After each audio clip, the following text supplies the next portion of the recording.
Εδώ είμαστε. Με μεγάλη χαρά λοιπόν να σας παρουσιάσω και να καλωσορίσω το Δημήτρη Καπουράνη. Καλώς ήρθες. Έχω πολύ χαρά γιατί σε περίμενα πολύ νωρίς. Δεν μπορούσες. Είχες στα ναυάγια, στο Μέγκα, υποχρεώσεις με το κανάλι σου. Και θέλω να πω ότι όλοι μιλούσαν φέτος για την άλλη Θήβα. Ναι. Και για να βρω θέση, έβαλα το Μασχόπουλο. Και τελικά τα κατάφερα και είδα μια παράσταση εξαιρετική. Εξαιρετική παράσταση με πολύ απλά στοιχεία. Ναι. Αλλά πολύ ωραία σκηνοθεσία, πολύ ωραίο στήσιμο και δύο εξαιρετικούς ηθοποιούς. Τι να πω, δεν ξέρω, ευχαριστώ πάρα πολύ. Πάντα νιώθω. Το Θεό, αγόρι μου, γιατί άμα δεν είχες αυτό το ταλέντο, δεν θα τα λέγαμε όλα αυτά και δεν θα έπαιρνες και το βραβείο Χόρν για αυτή την παράσταση. Ναι. Χαίρομαι πολύ. Ειλικρινά. Και για τα πάντα λίγο με μαγκώνουν όταν μου λένε τόσο. Δεν ξέρω, τόσο μεγάλα λόγια κάπως πάντα. Καλά, σε βλέπω και είσαι τόσο διαφορετικός σε κάθε ρόλο που κάνεις. Που νομίζω ότι δεν έχει καμία σχέση ο Δημήτρης Καπουράνης με το κάθε ρόλο που κάνει. Σε παρακολουθούσα στο Τα καλύτερά μας χρόνια. Άλλος. Ναι. Όταν σε είδα στην άλλη Θήβα δεν κατάλαβα ότι είσαι εσύ αυτός από τα καλύτερά μας χρόνια. Και ειδικά ο συγκεκριμένος ρόλος ήταν τόσο καλά δομημένος που... Έχει γίνει πολλή δουλειά. Ναι. Είχαμε το κείμενο και πολύ καιρό, αλλά νομίζω ότι είναι κάτι που απολαμβάνω, δηλαδή απολαμβάνω αυτή την μεταμόρφωση. Είναι μέρος της διαδικασίας όπου την επιδιώκω. Ναι. Δηλαδή μ' αρέσει πάρα πολύ, είναι σαν παιχνίδι. Καταλαβαίνω. Ναι. Όταν έγινε η απονομή στα βραβεία Χόρν φέτος, έγινε η απονομή και για τα προηγούμενα χρόνια. Γιατί έγινε 3 χρονιές, επειδή για κάποιο λόγο είχε διακοπεί. Λόγω κορονοϊού, δεν θυμάμαι. Ναι. Λίγο μπλεγμένα. Και συνήθως το βραβείο Χόρν είναι το σταυρουδάκι του Δημήτρη Χόρν. Ναι. Ποιος το πήρε φέτος? Το χωρίσαμε σε 4 μήνες. Δηλαδή το έχει ο Ροϊλός τώρα, θα το πάρει μετά ο Φώτης ο στρατηγός. Το έχει ακόμα Ναι, ο Αναστάσης. Αναστάσης. Το πήρε? Ναι. Το φοράτε ένα τετράμινο τώρα μέχρι να γίνει η επόμενη βράβευση του χρόνου. Σε 4 μήνες θα το πάρει ο Φώτης ο στρατηγός, ο οποίος βραβεύτηκε την προηγούμενη χρονιά και μετά θα το πάρω εγώ. Είναι πολύ τιμητικό, είναι ωραίο. Θέλω να δούμε ένα βίντεο, να μάθουμε... Όχι, δεν υπήρχαν κάποια που έπρεπε να ξέρουμε που θα κάναμε και δεν τα βάλαμε. Όχι, μια χαρά. Καλύτερα που δεν τα ξέρουμε. Πάμε να δούμε ποιος είναι ο Δημήτρης Καπουράνης.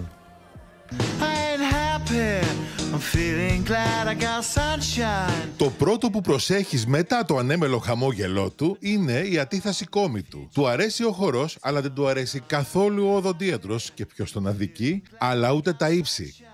Το τελευταίο το δουλεύει. Πάμε μερικές στροφούλες. Όταν έχει ελεύθερο χρόνο, απολαμβάνει να κάνει βόλτα στα καφέ της Καλλιδρομείου και στον λόφο του Φιλοπάπου. Όμως σήμερα έκανε μια εξαίρεση, ειδικά για εμάς. Κοντά μας βρίσκεται ο βραβευμένος ηθοποιός Δημήτρης Καπουράνης. Η ζωή του είναι από την αρχή περίπλοκη. Γεννιέται στους Αγίους 40 στην Αλβανία και αρχικά μένει με τον παππού και τη γιαγιά, καθώς οι γονείς του ζουν στην Κρήτη. Στα 3 του έχει την τραυματική, όπως έχει πει, εμπειρία να αποχωριστεί αυτούς που τον μεγάλωσαν για να μετακομίσει στην Ελλάδα με τους γονείς και την αδερφή του. Στα παιδικά του χρόνια στα Χανιά βίωσε τον ρατσισμό λόγω της καταγωγής του και προσπάθησε να το χειριστεί με όπλο το χιούμορ. Όπως και πολλά παιδιά μεταναστών, αντιμετωπίζει μια ιδιότυπη κρίση ταυτότητας. Έχει δηλώσει «Εδώ είμαστε Αλβανοί και πίσω στην Αλβανία είμαστε Έλληνες. Εγώ δεν ταυτίζομαι με έναν τόπο». Η πρώτη σχολική παράσταση στην 5η Δημοτικού βάζει τις βάσεις για την μετέπειτα καριέρα του. Όταν μπαίνει στο Πολυτεχνείο, συμμετέχει στη θεατρική του ομάδα και παράλληλα εργάζεται ως σερβιτόρος. Κάπου εκεί έρχεται και η πρώτη του εμφάνιση στην τηλεόραση στη σειρά «Η λέξη που δεν λες». Δοκίμασε και αν δεν σ' αρέσει δεν σου βάλω. Έλα. Η εμπειρία είναι καθοριστική για τη ζωή του. Ο Δημήτρης Καταλυφός του προτείνει να δώσει σε δραματική σχολή, το κάνει και 3 μόλις μαθήματα πριν πάρει το πτυχίο του από το Πολυτεχνείο, έρχεται στην Αθήνα για να σπουδάσει στο Εθνικό. Μία απόφαση που συνάντησε την έντονη αντίδραση των γονιών του. Ο πρώτος μεγάλος ρόλος του Δημήτρη Καπουράνη ήταν στη σειρά της ΕΡΤ «Τα καλύτερα μας χρόνια», όπου έμεινε για 3 σεζόν. Ενώ φέτος πρωταγωνιστεί στη σειρά του Μέγκα «Ναυάγιο», ενσαρκώνοντας τον Μάκη Παπαδάκη. Σε ευχαριστώ που ήρθες, αλλά τι θέλεις εδώ? Ταυτόχρονα έχει ξεχωρίσει στο θέατρο και είναι κάτοχος του βραβείου Δημήτρης Χόρν για τον ρόλο του στο «Μία άλλη Θήβα». Εκτός όμως από την υποκριτική, έχει και καριέρα rock star. Η μεγαλύτερη σε διάρκεια σχέση του είναι με τους Cosmonauts, την μπάντα που έφτιαξε μαζί με φίλους ήδη από το σχολείο. Στη σκηνή δεν υπάρχουν φραγμοί. Μπορώ να είμαι ό,τι θέλω εκεί και αυτό να είναι αποδεκτό. Αυτός είναι ο Δημήτρης Καπουράνης, ένας πολυδιάστατος καλλιτέχνης που ορίζει την δική του ταυτότητα όπως ο ίδιος την αισθάνεται. Καλά, είσαι πολύ ωραία περίπτωση. Τώρα τα είδα όλα. Αυτό το βιντεάκι, παιδιά, δεν ξέρω. Ευχαριστώ πάρα πολύ. Ναι, αλλά είναι δικά σου κομμάτια όλα αυτά. Ναι. Μπράβο σου. Και φωτογραφία. Wow. Πάμε να... Ναι, είναι και ο κιθαριστάς. Ναι, είναι ο Πέτρος, ένας από τους δύο κιθαρίστες. Ο άλλος κιθαρίστας είναι κάπου στα Άγραφα, στα βουνά. Και μακροχρόνια. Ναι, πολλά χρόνια. Πόσα? Νομίζω από το 11, ας πούμε, με 13, ναι. Αλλάξαμε drummer βέβαια πριν 2 χρόνια. Πόσο χρονών ήσασταν? Τώρα είσαι 29, βγάλε 13. 18, ας πούμε, από τα 18. Συγκλονιστικό. Ναι. Εσύ γεννήθηκες Άγιου 40. Ναι, γεννήθηκα ως Άγιου 40. Και οι γονείς σου είχαν φύγει να έρθουν Ελλάδα να δουλέψουν, ήταν μετανάστες. Ναι, οικονομικοί μετανάστες. Φύγαν νωρίτερα, επιστρέψανε και μετά ξαναφύγανε, όπως λίγο πολύ όλοι. Όταν γύρισες εσύ, ενώ μεγάλωνες με τη γιαγιά και τον παππού, εσύ και οι αδερφοί σου ήσασταν μαζί? Η αδερφή μου γεννήθηκε στην Ελλάδα, η αδερφή μου είναι 8 χρόνια. Οπότε όταν έφυγες από τον παππού και τη γιαγιά για να έρθεις στην Ελλάδα, εκεί ένιωσες ξεριζωμό, είπες? Εντάξει, νομίζω είναι ανάμεικτα. Είναι πολύ βίαιο συναίσθημα. Δηλαδή δεν το έχω τόσο καθαρά στο κεφάλι μου, αλλά ίσως ναι. Πόσο κατά κάποιο ήσουν? τρόπο. Νομίζω 3,5. Ναι. Αυτό είναι που σου αφήνει κάτι που δεν ξέρεις πού ανήκεις και αν ανήκεις κάπου? Νομίζω ότι μονίμως, δηλαδή ακόμα το αισθάνομαι, ότι το μετεωρισμό, εξού και ο τίτλος μιας μικρού που κάναμε, το Πέντουλους, μονίμως ήμουνα σε έναν τέτοιο μετεωρισμό ως προς το που εν τέλει ανήκω. Οπότε... Τώρα νιώθεις ότι ανήκεις κάπου? Ενώ ότι έχω βρει την οικογένειά μου εδώ πέρα, έχω βρει τους ανθρώπους που αγαπώ, έχω βρει τον τρόπο που εκφράζομαι. Δεν ξέρω αν με κρατάει ο τόπος σαν τόπος, όσο οι άνθρωποι και το επάγγελμά μου και ο χώρος μου. Έχεις μιλήσει για ρατσισμό τα πρώτα χρόνια που ήσουν στα Χανιά και ήσουν ένα μικρό παιδί. Αυτό πώς το διαχειρίζεται ένα παιδί? Σίγουρα κλείνει. Απομονώνεται. Μέσα του απομονώνεται, γίνεται πολύ σκληρό. Αντιμετωπίζει βία και τον εαυτό του και τους άλλους. Αντιμετώπισες βία? Όχι, ενώ ότι κατά κάποιο τρόπο... Ψυχολογική έστω? Ναι, σε έναν βαθμό σίγουρα. Αλλά νομίζω ότι τα Χανιά και η Κρήτη εν γέννη... Βασικά τα Χανιά θα μιλήσω συγκεκριμένα, διότι δεν έχω εικόνα για όλη την Κρήτη, αλλά ειδικά η νέα χώρα που μεγάλωσε είναι μια γειτονιά μεταναστών από πάντα. Οπότε κάπως ένιωσα ότι είμαι ευπρόσδεκτος, ένιωσα ζεστασιά τους ανθρώπους. Ένιωσες όμως κάποια στιγμή την ανάγκη να κρύψεις την καταγωγή σου? Βέβαια, ενώ σαν παιδάκι δεν ήθελα να βάλω αυτήν την παράμετρο στις σχέσεις μου με τους ανθρώπους. Δεν ήξερα πώς να διαχειριστώ το γεγονός ότι ξέρεις, είμαι από την Αλβανία και ίσως αυτό είναι κακό, ενώ ότι όταν μεγαλώνεις σαν παιδάκι και ξαφνικά βλέπεις τις ειδήσεις Αλβανός έκλεψε, Αλβανός φώνευσε, Αλβανός έκανε αυτό, αλλά όταν ένας Έλληνας το έκανε δεν υπήρχε αυτή η ταμπέλα μπροστά. Κάπως αυτή η ταυτότητα έχει αρνητικό βγαίνει πρόσημο. Στην επιφάνεια, έχει αρνητικό πρόσημο. Οπότε, αφού αυτό έλεγε τηλεόραση, εγώ κάπως αντιμετώπιζα αμυντικά. Ναι, έχεις δίκιο. Στο πανεπιστήμιο αυτό έγινε πιο μαλακό, γιατί... Εντάξει, στο πανεπιστήμιο έμαθα μπήκα σε παρέες διαλλακτικές. Δηλαδή, ήμουνα στη θεατρική ομάδα του Πολυτεχνείου, έμαθα να εκφράζομαι. Αντιμετωπίζαμε τα θέματα διαλλακτικά, υπήρχε κουβέντα. Και το αντικείμενο ήταν πιο δημιουργικό, οπότε δεν υπήρχε σίγουρα λόγος ο καθένας να κρίνει τον άλλον ή να μετρήσει τον άλλον για την καταγωγή του. Ο καθένας έφερε την ταυτότητά του, ο καθένας έφερε αυτό που είναι, ήταν αυτό που είναι. Ήταν δύσκολο να εγκαταλείψεις το Πολυτεχνείο στο 5ο έτος για να αποφασίσεις ότι θες να είσαι ηθοποιός? Ήταν δύσκολο μέχρι να το κάνω. Τη στιγμή όπου το έκανα μου φαινόταν η πιο λογική, η πιο εύκολη απόφαση στη ζωή μου. Αλλά μέχρι να έρθει αυτή η στιγμή ήταν όλα...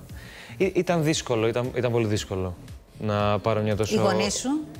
Δεν το πήρανε καλά. Δεν χαρήκανε. Όχι. Ναι, γιατί αλήθεια είναι... Τους. Κοίταξε, ακριβώς επειδή οι δύο γονείς που έχουν παιδευτεί πάρα πολύ, έχουν φύγει από το χώρο τους, από την πατρίδα τους, έχουν και αυτοί υποστεί τη ρετσινιά του Αλβανού ή τέλος πάντων το bullying που γίνεται. Για να μεγαλώσουν τα παιδιά τους σε ένα καλύτερο περιβάλλον, να σπουδάσουν. Το ότι πήγες πολυτεχνείο θα ήταν πολύ μεγάλο καμάρι και χαρά και για τους δύο. Σίγουρα ήταν. Και το γεγονός ότι το παρατάω και πάω σε κάτι τόσο αβέβαιο όσο είναι ο χώρος της τέχνης. Τώρα όμως. Τώρα όμως εντάξει, μου βγήκε σε καλό. Μου βγήκε σε καλό και πήγε σε Εθνικό Θέατρο. Ναι, εκεί σπούδασα. Μου είχε μιλήσει για σένα ο Φωκάς Ευαγγελινός, που ήταν δασκαλός σου. Ναι, τον αγαπάμε όλοι πάρα πολύ. Καλά, όλοι οι φοιτητές. Είναι μοναδικός ο Φωκάς και σαν άνθρωπος, φαντάζομαι και σαν δάσκαλο. Ναι, έχει μια αστήρευτη ζεστασιά, μια αστήρευτη φροντίδα για τους μαθητές του, για τα παιδιά του, όπως μας λέει. Το γεγονός ότι υπάρχει ένας άνθρωπος σε αυτόν τον οργανισμό, στο Εθνικό Θέατρο και πολλοί άλλοι, αλλά και ο Φωκάς βέβαια, μόνο καλό κάνει. Ναι, εγώ χαίρομαι να μιλάμε για το Φωκά, γιατί ο Φωκάς είναι τόσο σεμνός που δεν πρόκειται ποτέ να είναι από τους ανθρώπους που κάνει 10 και τα κρύβει. Για να μην τα μάθουμε ότι έχει κάνει 10 καλά πράγματα. Μπράβο του και χαίρομαι πολύ που τον γνώρισα. Ναι, και μακάρι να υπάρχουν πολλοί τέτοιοι άνθρωποι, γιατί βοηθάνε και τους μαθητές και το θέατρο συνολικά. Συμφωνώ. Εσύ μετά έκανες τηλεόραση και ξέρω ότι την πρώτη φορά που είδες τον εαυτό σου προβλήθηκε το επεισόδιο. Λιποθύμησες.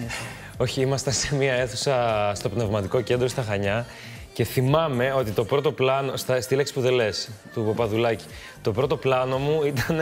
Συγγνώμη, παιδιά, πάτε να βγάλετε φωτογραφίες έξω γιατί φωνάζετε και ακούγεται. Ναι. Έλα, με συγχωρείς. Ναι, όλα καλά. Το πρώτο πλάνο μου ήταν ο κόλος μου. Δηλαδή θυμάμαι ότι έκανε πάνω η κάμερα. Όχι. Γιατί εντάξει, ξέρεις, περίμενα ότι θα είναι αλλιώς η πρώτη μου εμφάνιση. Ναι.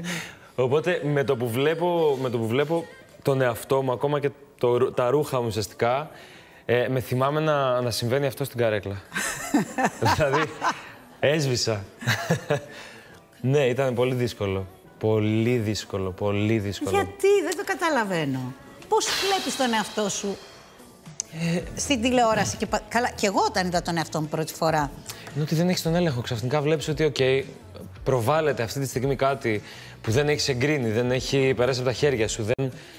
Και ξαφνικά είναι εκεί και είναι 300 ζευγάρια μάτια και το κοιτάζουν και... Δεν έχεις τον έλεγχο στο σινεμά και στην τηλεόραση. Στο θέατρο είναι αλλιώς. Ναι, εντάξει, ούτε εκεί τον έχεις, αλλά εκεί είναι μια άλλη διαδικασία. Είσαι εσύ εκείνη τη στιγμή. Υπάρχει μια άλλη διεργασία.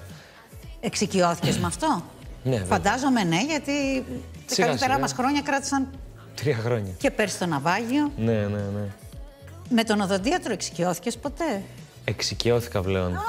Εξοικειώθηκα. Βρήκα τον άνθρωπό μου. Κλείσαμε. Με τα ύψη, αυτό που έβλεπα στο βίντεο πετούσατε. Τι ήταν? Ήμασταν σε ένα, κάπως λέγεται,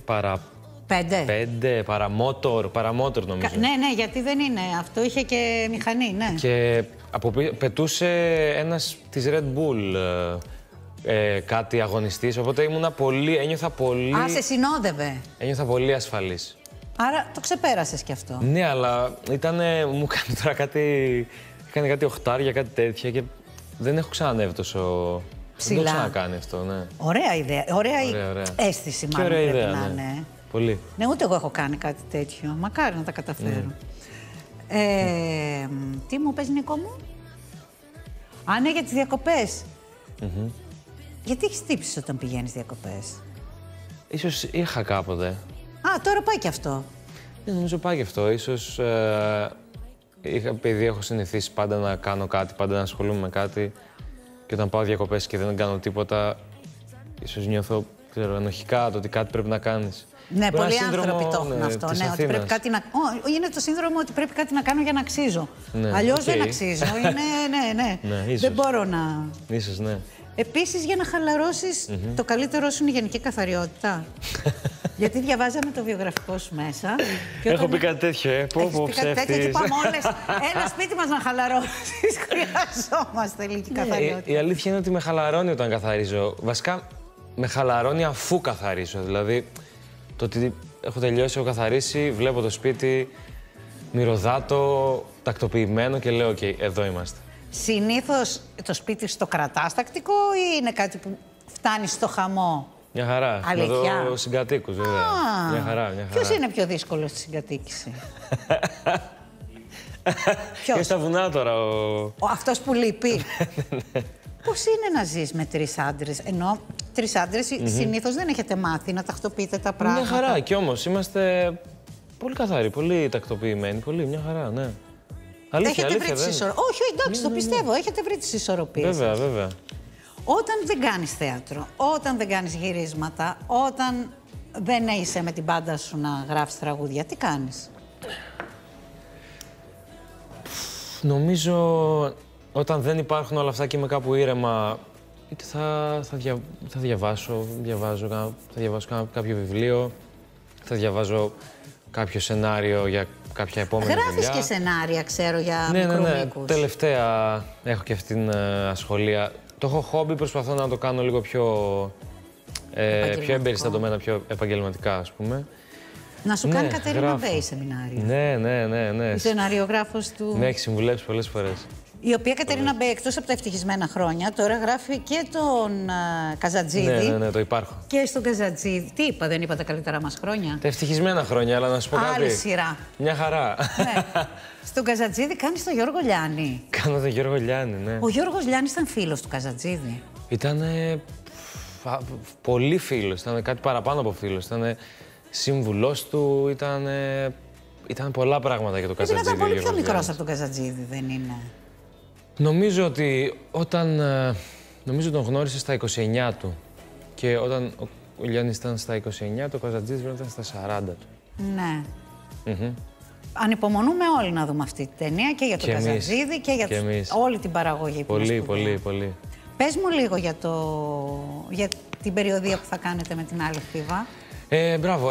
Ξεκινάμε από Θεσσαλονίκη. Πότε? 1-2 Ιουλίου στο θέατρο στις Σικές. Ναι, υπάρχουν οι Σικές. Δεν έχω πάει, δεν έχω παίξει ποτέ εκεί πέρα. Και μετά συνεχίζουμε στα αθερινά θέατρα στην Αθήνα. Μετά θα πάμε Κρήτη. Ευκαιρία, όποιος δεν έχει δει την άλλη Θήβα, πραγματικά είναι μια σπουδαία παράσταση. Και για να μην κάνετε ουρές στην Αθήνα πάλι του χρόνου, γιατί ξέρω ότι θα γίνει και του χρόνου, δευτερότριτο. Θα γίνει δευτερότριτο, ναι. Σε ένα καινούργιο θέατρο. Δείτε το, ναι. Πού? Θέατρο Κνωσός λέγεται. Ήταν σινεμά, έγινε θέατρο, είναι επί της Κνωσού στην Πατησίων, λίγο πιο μετά την Πλατεία Αμερικής. Και ανακαινίζεται από το Θέατρο του Νέου Κόσμου. Εντάξει, είναι ένα πανέμορφο θέατρο. Χρόνια τώρα, επειδή κάναμε κάποια γυρίσματα στα καλύτερα μας χρόνια εκεί μέσα, το βλέπαμε και λέμε... βασικά παίξατε μια φωτογραφία που είμαι εκεί. Είναι από εκεί, Ναι. Είναι πανέμορφο θέατρο, πραγματικά πανέμορφο. Θέλω να σε ευχαριστήσω πάρα πολύ. Χάρηκα πάρα πολύ που ήρθες, σε θαυμάζω. Να συνεχίσεις να πετύχεις περισσότερα. Έχεις πάρα πολλούς ορίζοντες μπροστά σου. Και τραγούδι και θέατρο και συγγραφή. Σε φιλώ. Πάρα πολύ. Καλό καλοκαίρι. Και σε σένα. Γεια σου, Δημήτρη μου.